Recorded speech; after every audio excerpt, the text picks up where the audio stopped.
Friends, listen closely to this story for 4 or 5 minutes, and I promise you will enjoy it. There are many more calm and fascinating stories waiting for you ahead. So don't forget to subscribe to the channel, leave a like, and share with your friends. Now, let us begin tonight's peaceful journey into history. You find yourself walking slowly along a narrow road, the morning sun just beginning to warm the stones beneath your feet. The city around you is alive, but not hurried. You hear the faint creak of cartwheels in the distance, the soft murmurs of voices drifting out from doorways, and the steady rhythm of footsteps that belong to people who know their routines well. Ahead of you rises a great stone archway, weathered but strong, its wooden gates standing open. This is the entrance to the marketplace, the heart of an Ottoman city, a place where the empire's lifeblood of trade, culture, and daily survival flows every single day. As you step closer, a change washes over you. The air itself seems different. It carries a mixture of scents so thick and layered that you pause for a moment. There is the earthy smell of dried herbs, the sharpness of freshly ground pepper, and the sweetness of figs stacked high in woven baskets. Beneath it all is a smoky undertone from fires burning in small braziers, where vendors are preparing food to keep travelers fed. The sounds, too, grow stronger. Soft, bargaining voices, the clink of metal as scales are adjusted, and the occasional cry of a merchant calling out the quality of his wares. The bazaar is not simply a market. It is a world within a world. Here, every stall tells a story. Every object has passed through many hands, and every pathway is worn smooth by the countless feet of generations. As you step through the archway, you feel that you are entering not just a place of trade, but a stage where the empire itself performs. You notice the structure first.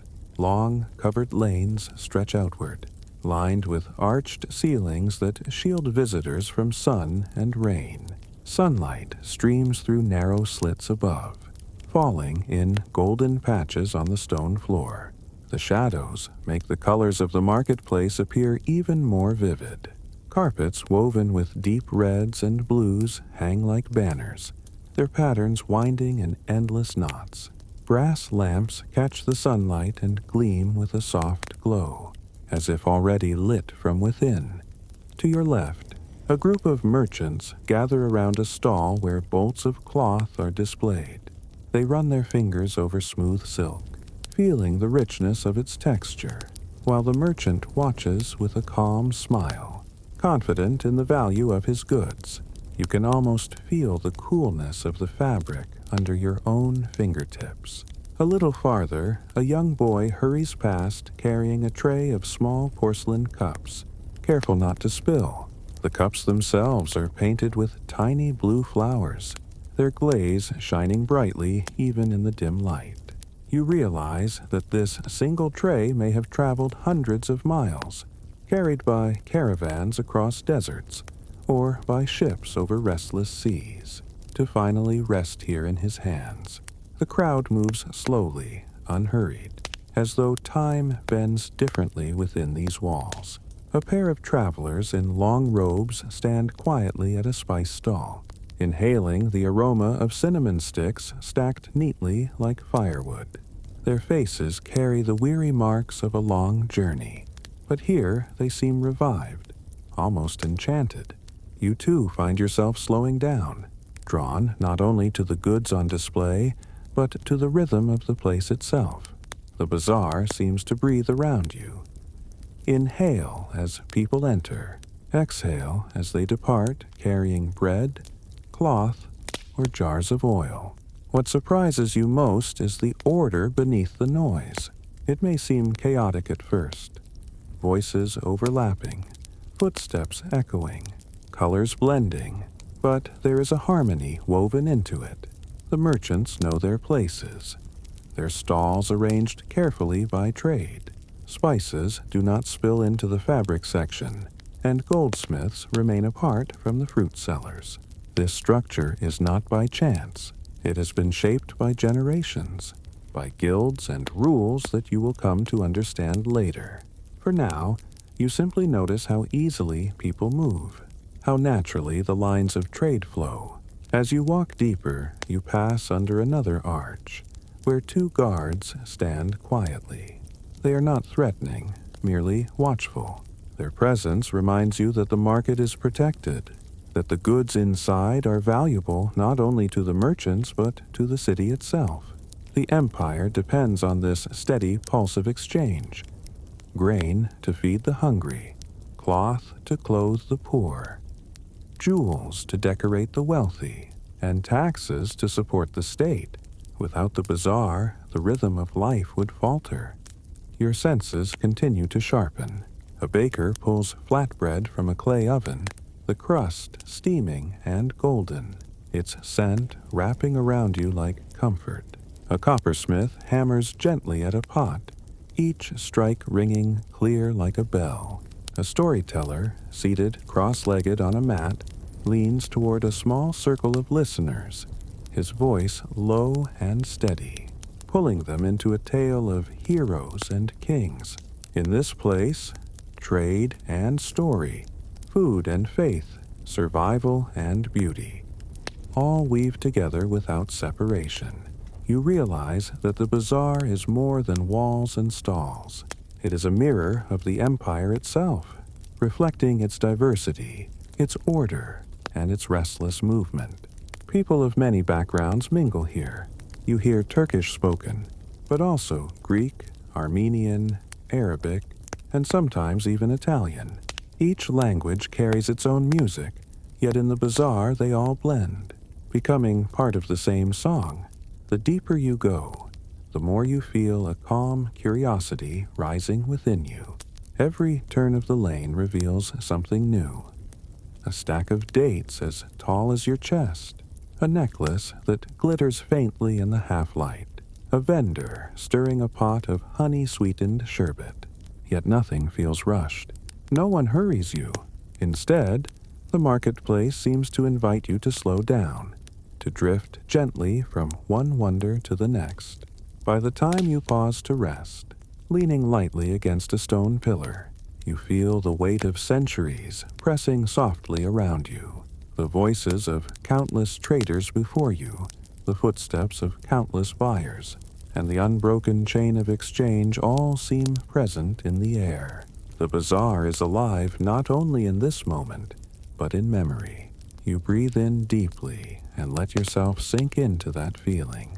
And so, at the gates of the bazaar, you begin your journey into the Ottoman marketplace, a world where trade is not simply buying and selling, but the very heartbeat of life. You step forward from the archway, deeper into the winding corridors of the bazaar. The rhythm of life around you grows stronger, not louder exactly, but more intricate, as though each detail is another thread woven into an endless fabric. The further you go, the more you realize that the merchants here are not simply sellers, they are characters in a living stage, each with a role carefully shaped by tradition, personality, and craft. The first stall you pause at is small but crowded with color. Spools of thread in every shade imaginable are stacked neatly, their bright hues glowing like tiny jewels. The merchant, a man with a calm but attentive gaze, greets you with a slight bow. He does not rush into speech. Instead, he allows you to look, to notice the textures of silk, wool, and cotton spread before you. When he finally speaks, his voice is low and deliberate, as though reciting lines well practiced. He explains the quality of each fiber, the origin of the dyes, the strength of the weave. You find yourself nodding, though you need nothing from him. This is not simply commerce. It is education, a performance, a way of building trust between strangers. A few steps away, the mood shifts entirely.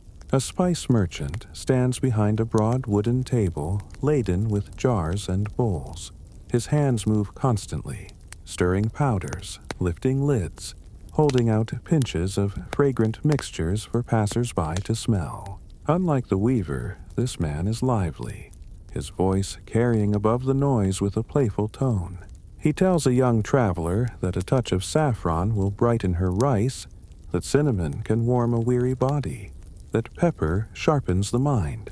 His words are half salesmanship, half poetry, and you realize that many customers come here not only for spices, but for the joy of hearing him speak. Each stall is its own universe. The goldsmith sits quietly behind glass, polishing a bracelet that catches the stray beams of sunlight. His silence is its own language, a reminder that wealth does not need noise to attract attention. Across from him, a shoemaker works steadily, his head bent, the smell of leather drifting into the air. He barely looks up as customers approach, trusting his craft to speak louder than his voice ever could. You notice how different personalities create different rhythms in the same space. Some merchants are storytellers, weaving tales around their wares. Others are silent artisans, letting the shine of their tools or the strength of their products do all the talking. Yet beneath these differences lies a shared understanding. Every merchant belongs to a larger whole. Their stalls may be separate, but together they form a living map of the empire's resources. Cloth from Bursa, spices from India, silver from Anatolia, glass from Venice. As you walk, you see how the stalls are not randomly placed. Bakers cluster together, their ovens warming the air in one corner of the bazaar. Jewelers gather in another, their glittering displays catching the eyes of the wealthy. This arrangement is not chance. It is order, shaped by the market's guilds and overseers. Each merchant knows his position and respects the borders of his trade. Competition exists, yes, but within boundaries. The bazaar thrives not by chaos, but by careful balance. What catches your attention most is how merchants invite you in without pulling you too close. They do not grab your arm or shout endlessly. Instead, they extend a quiet invitation, an open gesture, a polite word, a smile that seems to say, "Step inside my world for a moment." And when you do, you find that each stall is not only about objects, but about relationships. Trust matters here more than anything. A dishonest scale or poor quality cloth can ruin a man's reputation for years. But a fair deal builds loyalty that may last for generations. Children run between the stalls, carrying small trays of tea or coffee for the merchants. The older traders sip slowly, pausing between negotiations. You see one man, his beard streaked with gray, pouring tea for a young apprentice at the next stall. Their laughter blends with the hum of trade, and you realize that for many of these people, the market is not just work. It is family, community, life itself. The more you observe, the clearer it becomes that these stalls are also stages of memory. Some merchants inherit their places from fathers and grandfathers. The same stone bench that now holds a basket of figs once held figs sold by a man long gone. The tools of a blacksmith may bear the marks of decades of use, each dent and scratch a story of its own. The bazaar is ancient, yet alive in every moment. Your footsteps slow again as you stop before a storyteller's stall. Yes, even stories are traded here. He sells not goods, but words, reciting tales of heroes, battles, and lovers lost and found. The small coins he collects are less payment than gratitude. His listeners lean close, forgetting for a moment that they came here for bread or cloth. In his voice, the bazaar becomes timeless, stretching back to the first markets of the empire and forward into the unknown. As you leave, weaving your way between stalls, you notice something subtle. Though you are a stranger, though you carry no basket or coin, you are welcomed. The merchants do not judge by wealth or appearance. They treat you as part of the flow, another thread in the tapestry. For them, the act of inviting, of sharing, of showing their craft is as important as the act of selling. The market is alive only when people pass through it, and your presence, however brief, helps it breathe. By the time you step into the next lane, your senses are full. You have touched silk, smelled cinnamon, watched gold catch the light, and heard stories that linger in your mind. More than anything, you have felt the rhythm of the merchants, each stall a heartbeat, together forming the pulse of the Ottoman bazaar. As you continue your slow walk through the crowded lanes, you begin to notice that the seeming harmony of the bazaar is not accidental. At first glance, it may appear like a tangle of goods, voices, and colors. But as your eyes adjust, you see the careful patterns beneath the surface. Each group of merchants knows exactly where they belong, how they should act, and even how they should speak to one another. This hidden structure comes from the guilds, the backbone of Ottoman market life. You pause near a cluster of shoemakers, their stalls lined neatly side by side. Each offers a slightly different design, some with sturdy leather soles, others with soft slippers stitched in bright colors. Yet none of them stray into the cloth seller's lane or the jeweler's corner. The guild ensures this order. The Shoemakers Guild has long claimed this section of the market, and every craftsman here respects the boundary. Without such divisions, the bazaar would dissolve into chaos. The guild is more than a trade group. It is family, school, and court all at once. A young boy who wishes to become a shoemaker must first serve as an apprentice. Under the watchful eye of a master, he learns not only how to cut leather or thread needles, but also how to behave with honesty, humility, and fairness. Years may pass before he earns the right to open his own stall. When that day comes, it is the guild, not just the state, that grants him permission. You watch as an inspector, appointed by the guild, steps quietly into a stall. He lifts a shoe, turning it in his hand, testing the stitching. He does not scold, nor does he praise, but the craftsman watches closely, waiting for a nod of approval. This small gesture carries great weight. The guild's judgment is final, and a single poor report can harm a man's standing more than any angry customer ever could. Across the lane, a spice merchant is measured in the same way. His scales are checked, his weights compared against the standard. The inspector ensures that no customer receives less than they pay for, and no merchant cheats even by a grain. In this way, the guilds protect both buyers and sellers, preserving the fragile trust that holds the market together. You begin to realize that fairness here is not only a moral choice, it is survival. A market that loses trust quickly loses life. Merchants know that if word spreads of dishonesty, customers will turn away, and the entire bazaar will suffer. So the guilds enforce rules with quiet firmness, weaving a sense of security into the very stones beneath your feet. But the guilds do more than police. They provide care when times grow hard. If a shoemaker falls ill, his guild brothers may collect money to support his family. If a baker's oven burns down, the guild may help rebuild it.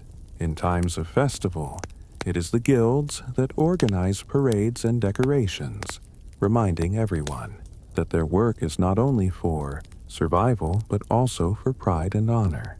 You notice how deeply this order shapes the atmosphere around you. The bazaar is loud, yes, but never lawless. Merchants compete, yet within limits.